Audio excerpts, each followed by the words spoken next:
ঠিক আছে, এখন নিজে নিজের জায়গায় বসো। তারপরে দেখো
শূদ্রদের বা যারা মানে রোগগ্রস্ত তাদের শিক্ষার কোনো অধিকার ছিল না।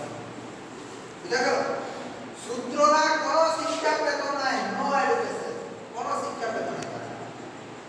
এই যে তিনটা সম্প্রদায়, এই তিনটা সম্প্রদায় সবাই শিক্ষা গ্রহণের সুযোগ পেত। বুঝা গেল? তারা তারা কিছু জাতি ছিল, তাদেরকে তখন সমাজে তাদেরকে আরো বুঝিয়ে অবহেলিত করা হতো, তার জন্য তারা শিক্ষা পেত না, তার শিক্ষার সুযোগ পেত। তাহলে এইবারে এই শিক্ষা উপনয়ন অনুষ্ঠানের মধ্যে ব্রাহ্মণরা, ব্রাহ্মণ পরিবারের ছেলেমেয়েরা তাদের যখন 8 বছর বয়স হতো তখন তারা শিক্ষা গ্রহণে আসতো। ক্ষত্রিয়দের যখন 11 বছর বয়স হতো তখন তারা শিক্ষা গ্রহণের সুযোগ পেত। বৈশ্যরা যখন তাদের 12 বছর বয়স হতো ছেলেমেয়েদের তখন তারা শিক্ষা গ্রহণে উপনীত হতে পারত। বুঝা গেল? তাহলে ব্রাহ্মণরা হচ্ছে 8 বছরে, ক্ষত্রিয়রা 11 বছরে, বৈশ্যরা 12 বছরে। হ্যাঁ? তাহলে সেইরকম এইখানে যে সমস্ত শিক্ষার্থীরা আছে তারা কি, তারা ব্রাহ্মণ, ক্ষত্রিয়, বৈশ্যদের মধ্যে শূদ্রদের কেউ আছে কি? না, শূদ্রদের কেউ এখানে কিন্তু নেই। বুঝা গেল? এইবারে তারা তো শিক্ষা গ্রহণ করতে এলো, এখানে কোনো বই খাতা আছে? কোনো বই খাতা কিচ্ছু নেই। তাহলে তাদেরকে তাদের শিক্ষা পদ্ধতি কি ছিল? শিক্ষা পদ্ধতি কি ছিল বলো? শিক্ষা পদ্ধতি ছিল, শিক্ষা পদ্ধতি ছিল মৌখিক। মৌখিক। গুরু তাদেরকে শিক্ষা দিতেন আর তারা শুনে শুনে সেটা মনে রাখতেন। সেইখানে তিনটা ছিল, একটা ছিল শ্রবণ, একটাকে বলা হতো মনন, আর একটাকে বলা হতো নিদিধ্যাসন। মানে যেটাকে হচ্ছে যে আমি শুনছি, শুনছি কিন্তু কেমন ভাবে শুনছি? মন সংযোগ, মন নিয়ে শুনছি, ভালোভাবে শুনছি।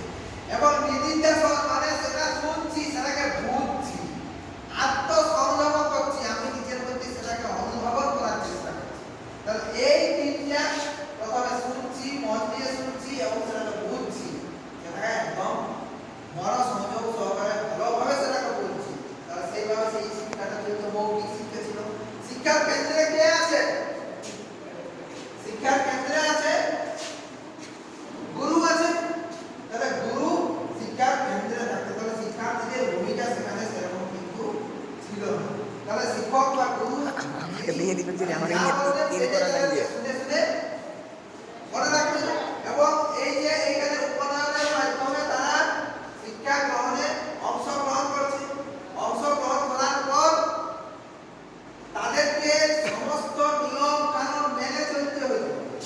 সেই অনুষ্ঠানে তারা অংশগ্রহণ করে তাদেরকে শিক্ষার সুযোগে আনা হয়। সেখানে যে কঠোর নিয়ম ছিল, গুরুর আদেশ সবাইকে কিন্তু মেনে চলতে হতো। এখন যেমন আমরা শিক্ষক মহাশয় কিছু যদি বলেন তাহলে তার কথা আমরা কি মানি তো? তখন গুরুর আদেশ কঠোরভাবে মানতে হতো। আর যদি না মানতো বা যদি কোনো খারাপ কাজ করতো বা গুরুর আদেশ অমান্য করতো তাকে কঠোর শাস্তি দেওয়া হতো। কঠোর থেকে কঠোরতম শাস্তি দেওয়া হতো।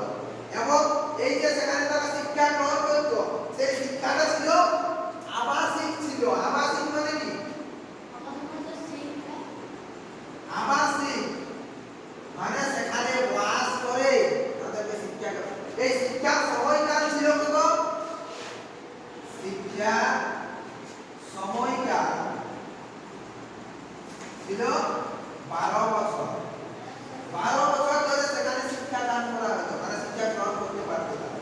এরপরে তারা সেইখানে সেই যে 12 বছর তাদেরকে কঠোর নিয়ম অনুসরণ করে শিক্ষা পালন করে শিক্ষা আবাসিক সেখানে বাস করে তাদেরকে শিক্ষা গ্রহণ করতে হবে।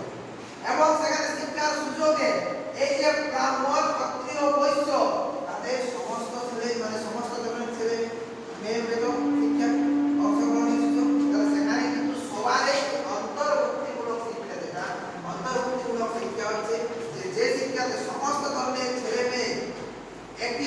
তলায় যারা শিক্ষা গ্রহণের সুযোগ পাবে সেটা হচ্ছে অন্তর্ভুক্তিমূলক। সেখানে অন্তর্ভুক্তি সবাই ব্রাহ্মণ, ক্ষত্রিয়, বৈশ্য সবাই কিন্তু শিক্ষা সুযোগ পেত। তাহলে তাদের শিক্ষার সময়কাল ছিল 12 বছর ধরে। এরপরে সেখানে কি কি পড়ানো হতো? এরকম বই খাতা ছিল সেখানে বেদ তাদেরকে পড়ানো হতো, উপনিষদ পড়ানো হতো। আবার তাদেরকে যে যুদ্ধ বিদ্যা, মানে তখন তো যুদ্ধ হইতো, এখন যখন আমাদের সেনাবাহিনী আছে তখন ছিল কি নিজে বাঁচার জন্য নিজেকে যুদ্ধ করতে হবে। তাহলে তখন সেই যুদ্ধ বিদ্যা, আবার কৃষিকাজ করার জন্য, চাষবাস করার জন্য তাদেরকে সেই সমস্ত শিক্ষা, আবার হয়তো ওষুধপত্র আবিষ্কারের জন্য বা ওষুধপত্র, আমাদের যেমন এখন হসপিটাল আছে এখানে, তখন ছিল তখন ওষুধ কোথায় পেল তারা? গাছের সেই মূল থেকে, গাছের শিকড় থেকে, গাছের ছাল থেকে সেই ওষুধ তৈরির শিক্ষাটা তাদের দিত সেখানে। হ্যাঁ, বুঝা গেল? তাহলে তখন কি ছিল সেটা কিন্তু সেই সমস্ত বিষয়গুলো সেখানে শিক্ষা লাভ করা। হ্যাঁ, এরপরে ধরো 12 বছর ধরে তারা শিক্ষা গ্রহণ করলো। 12 বছর ধরে শিক্ষা গ্রহণ করার পরে একদিন তো শিক্ষাটা শেষ হয়। আমাদের এই যে আমরা স্কুলে আছি, স্কুল কি সব দিনেই দেখো চিরদিন? হ্যাঁ, একদিন তো শেষ হবে। ওটা কোন ক্লাসে এইখান থেকে 12? 12 এ। তাহলে সেইরকম তাদেরও 12 বছর পরে শিক্ষা সমাপ্তি করতো, শেষ হতো। তাহলে সেই শিক্ষার সমাপ্তি হতো যখন শিক্ষা শুরু হতো উপনয়ন অনুষ্ঠানের মাধ্যমে, তাহলে শিক্ষার সমাপ্তিও হতো একটা অনুষ্ঠানের মাধ্যমে। সেই শিক্ষার সমাপ্তির অনুষ্ঠানকে বলা হতো কি? শিক্ষার সমাপ্তি অনুষ্ঠান। তাকে বলা হতো কি? তাকে বলা হতো সমাবর্তন। তাকে বলা হতো সমাবর্তন। সমাবর্তন অনুষ্ঠানের মাধ্যমে তাদের শিক্ষা শুরু হতো, শেষ হতো। এরপরে এই যে শিক্ষা শেষ হতো তাদেরকে উপাধি দেওয়া হতো, স্নাতক বলে। তাহলে স্নাতক তাদেরকে নদী থেকে ভালো করে স্নান করে আসার পরে তাদেরকে উপাধি দেওয়া হতো স্নাতক, এবং স্নাতক উপাধির মাধ্যমে তাদেরকে গুরু গৃহ থেকে সেই গুরু শিক্ষা থেকে তাদেরকে কিন্তু বাইরে তারা চলে যেত শিক্ষা শেষ সমাপ্তি হওয়ার পরে। এরপরে দেখো তারা বুঝা গেল তো? হ্যাঁ, বন্ধ করবো। এরপরে এইখানে যে মডেলটা মূলত কাদের জন্য নেওয়া মানে করা হয়েছে জানো? এই মডেলটা মূলত করা হয়েছে যারা CWSN, child with special needs, মানে যাদের বিশেষ চাহিদার প্রয়োজন আছে, মানে বিশেষ চাহিদা যাদের, যদি কিছু কিছু তাদেরকে যদি আমরা সাপোর্ট করি তাহলে তারা আমরা আমাদের মতো সাধারণ ক্লাসরুমে তারা পড়াশোনা করতে পারবে। যেমন ধরো এইখানে আছে, এই যে লেখা আছে এইখানে, এই যে আমাদের এই গুরুকুল শিক্ষাতে বেদের শিক্ষা দেওয়া হতো। এই যে বেদ এখানে লেখা আছে, এই বেদটা দেখো, এই যে ডট ডট লেখা আছে, আছে এই যে ডট ডট, ছুঁয়ে দেখো, এই ছুঁয়ে দেখো, বুঝাচ্ছে ডট ডট? হ্যাঁ, বুঝাচ্ছে? তাহলে এই যে এই মডেলটা, তাহলে এইরকম ছুঁয়ে কারা বুঝবে বলো না? কারা বুঝবে? যারা চোখে দেখতে পায়নি, তাহলে তাদের জন্য করা আছে যে যারা চোখে দেখতে পায়নি তারা কি ব্রেলের মাধ্যমে শিখে। তাহলে এইটাকে বলে ব্রেল। এই ব্রেলের মাধ্যমে তারা হাতে ছুঁয়ে শিখে, বুঝা গেল? তাহলে কিছু কিছু ছেলে মেয়ে আছে যারা চোখে দেখতে পায় না, তাদের তো শিক্ষার প্রয়োজন আছে। হ্যাঁ, তাদের তো শিক্ষার প্রয়োজন আছে। হ্যাঁ, তারপরে দেখো এইখানে আছে কি একটা স্ক্যানার আছে। এখন বর্তমানে মোবাইল ফোন হয়ে গেছে, এই বর্তমানে মোবাইল ফোন হয়ে গেছে সবার কাছে। মোবাইল ফোনে স্ক্যান করলে এই যে জিনিসটা, এই যে আমাদের বলা আছে, মুখে বলা আছে, সে মুখে বলাটা কিন্তু আমরা শুনতে পাবো। এটা স্ক্যান করলে সেটা শুনতে পাবো। তাহলে শোনাটা কাদের জন্য বলো? চোখে দেখতে পাইনি তাদেরও, আর যারা কানে শুনতে পাইনি, যারা কানে শুনতে পাইনি তাদের জন্য।